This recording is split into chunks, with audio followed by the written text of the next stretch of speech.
Hello বন্ধুরা, কেমন আছেন সবাই? আশা করি সবাই ভালো আছেন। প্রতিদিন নিত্য নতুন গল্প পেতে আমাদের লাভ কাহিনী চ্যানেলটি সাবস্ক্রাইব করুন।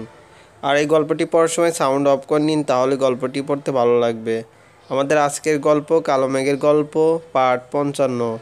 লেখিকা প্রিয়া।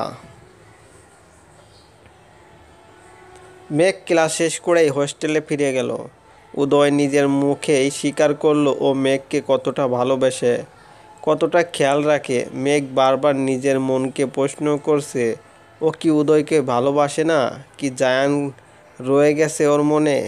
এগুলো ভাবতে ভাবতে মেঘের ফোন বেজে উঠলো। তাকিয়ে দেখে নুরি ফোন করেছে। আসসালামু আলাইকুম মা, কেমন আছো? ওয়ালাইকুম আসসালাম, ভালো আছি রে মা, তুই কেমন আছিস? ক্লাস কেমন চলছে?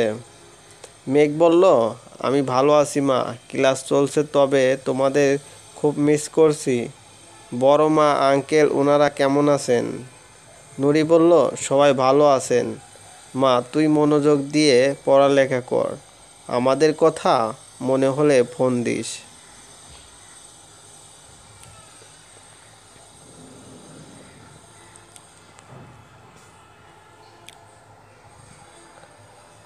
মেঘ বলল, আচ্ছা মা। উদয় ভাইয়া বাসায় গেছেন? নুরি বলল, না রে, এই কয়েকদিন থেকে ছেলেটা অফিসের কাজ নিয়ে বড্ড ব্যস্ত হয়ে পড়েছে। সেই সকালে যায় আর রাতে বাসায় ফিরে। মেঘ বলল, ও আচ্ছা, ঠিক আছে মা, তাহলে এখন রাখছি। মেঘ ফোন কেটে দিয়ে এক কাপ এক কাপ নিয়ে বারান্দায় চেয়ার টেনে বসলো। ওর মন বলছে উদয় আজ আসবে, তাই কফিতে চুমুক দিচ্ছে আর বারবার রাস্তার দিকে তাকাচ্ছে। সন্ধে নামতে আর বেশি সময় বাকি নেই। মেঘ উঠে রুমে পা রাখতে গাড়ির হর্ন শুনতে পেল। বারবার গাড়ির ভেতর থেকে জোরে জোরে হর্ন বাজাচ্ছে। মেঘ ছুটে আসলো। উদয়ের গাড়ি দেখে মেঘের মুখে হাসি ফুটে উঠল। ওড়না মাথায় জড়িয়ে মেঘ নিচে চলে গেল। গাড়ির ভিতর বসে আছে উদয়। মেঘকে দেখে গাড়ির দরজা খুলে দিল। মেঘ চুপচাপ গাড়িতে উঠে বসলো। উদয় একবারও তাকাচ্ছে না।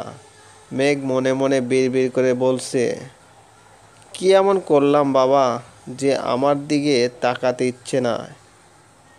তাকাবেই না যখন, তখন আমার হোস্টেলের সামনে গাড়ি নিয়ে আসার কি দরকার? আর আমার কেনই বা গাড়িতে তোলার দরকার?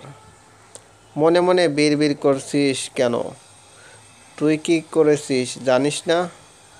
আর যদি কখনো তোকে দেখি যেমনি তেমনি ভাবে চলাফেরা করছিস, তাইলে আমার চাইতে খারাপ কেউ হবে না, বুঝেছিস? মেঘ উদয়ের কথা শুনে গাড়ির জানালা দিয়ে মুখ বের করে বাইরে তাকিয়ে আছে। উদয় গাড়ি ব্রেক করে মেঘ ভয় পেয়ে যায়। গাড়ির ভিতর মাথা ঢোকা। মেঘ বলল, কেন? উদয় বলল, অ্যাক্সিডেন্ট হয়ে যেতে পারে এভাবে। মেঘ বলল, হলে ভালো হবে, মরেই যাব। উদয় বলল, থাপ্পড় চিনিস, দাঁত সবটি ফেলে দেব। বেশি আদর করে বলে ভাবিস না যে শাসন করব না। মেঘ বলল, তা তো দেখছি, সেই সকাল থেকে শাসনের উপর রাখছো। উদয় বলল, বের হ গাড়ি থেকে, বের হ। মেঘ বলল, এই মাঝ রাস্তায় আমি কোথায় যাব? উদয় মেঘকে বের করে দিল, আবার নিজেও বাইরে আসলো। নির্জন রাস্তা, কোলাহলমুক্ত সবুজ ঘাসের উপর বসে পড়ে উদয়। মেঘ তাকিয়ে আছে। কি হলো, বস এখানে।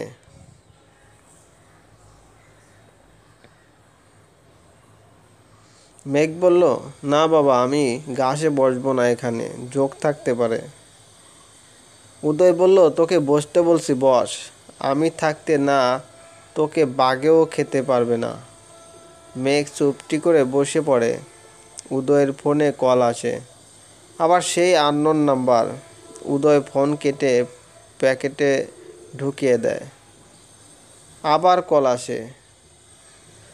মেঘ বলল, ফোন আসছে তো, ধরছো না কেন? উদয় বলল, এমনি। মেঘ বলল, পার্সোনাল কেউ নাকি? উদয় বলল, হুম। আমার ফোনের রিংটোন বেজে উঠতে উদয়ের মাথায় দুষ্টমি ভর করে। মেঘকে শুনিয়ে শুনিয়ে ফোন রিসিভ করে। হ্যালো। কি হলো, আপনার ফোন রিসিভ করতে এত সময় লাগে কেন? আসলে কাজ করছিলাম তো তাই। তা তুমি কি করছো? ওয়াও, উদয় রহমান, আমায় তুমি করে বলছো?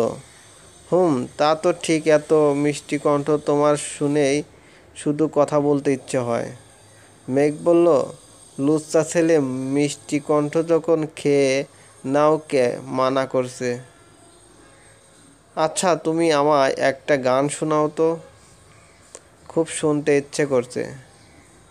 কিন্তু উদয় সাহেব, আমি তো গান পারি না।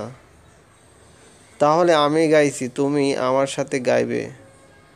ভালোবেসে একবার আয় কাছে তুই, সব ভুলে একবার আয় তোকে ছুঁই।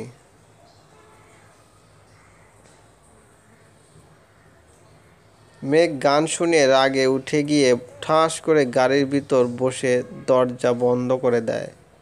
উদয় হাসতে হাসতে গড়াগড়ি খাওয়ার মতো অবস্থা, কিন্তু নিজেকে সামলে নেয়। আচ্ছা এই মেয়ে, তুমি এত নির্লজ্জ কেন? বারবার একটা ছেলেকে কল দিতে লজ্জা করে না? কি হলো উদয়, এতক্ষণ তো খুব সুন্দর করে কথা বললে, কিন্তু এখন কি হলো?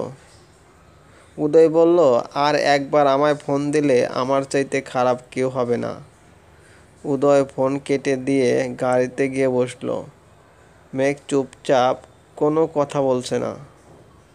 উদয় বলল, জানিস মেঘ, মেয়েটা কি পাগলি আমার জন্য, তো জান প্রাণ দিয়ে দেয় সেরকম অবস্থা। মেঘ নিশ্চুপ।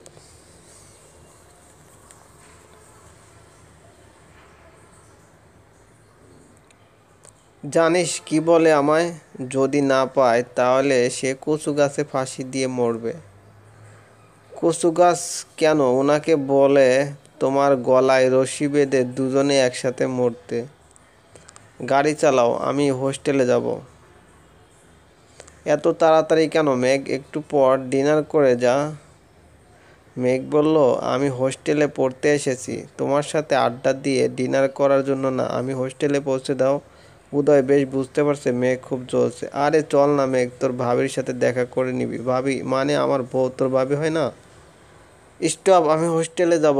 তোমার ইচ্ছে তুমি যাও তোমার বউয়ের কাছে, তবে তার আগে আমায় হোস্টেলে দিয়ে যাও। উদয় গাড়ি চালিয়ে আর চোখে গ্লাসে মেঘকে দেখছে। মেঘের চোখ মুখ লাল হয়ে গেছে। মেঘ তো রাগে জ্বলে যাচ্ছে, উদয় এদিকে মিটমিট করে হাসছে। হোস্টেলের সামনে গাড়ি থামাতে মেঘ গাড়ি থেকে নেমেই ছুটে ভিতরে চলে যায়। উদয় পিছনে ডাকলে মেঘ সাড়া দেয়নি। পায়রা বলে, কি হলো মেঘরানী, কেমন এনজয় করলা? মেঘ বলল, কি বলছিস, যা এখান থেকে, আমি রেস্ট নেব এখন। ওরে বাবা, তা কোথায় কোথায় গিয়েছিলে?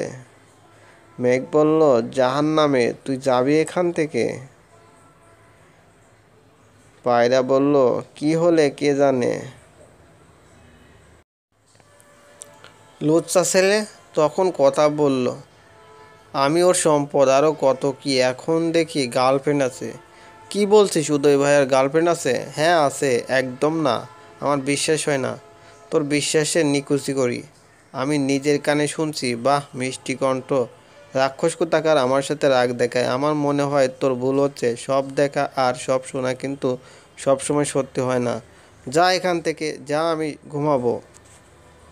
সেদিনের পর থেকে পুরো 4 দিন চলে গেল। উদয় মেঘকে ফোন দেয়নি, আর মেঘও উদয়কে ফোন দেয়নি।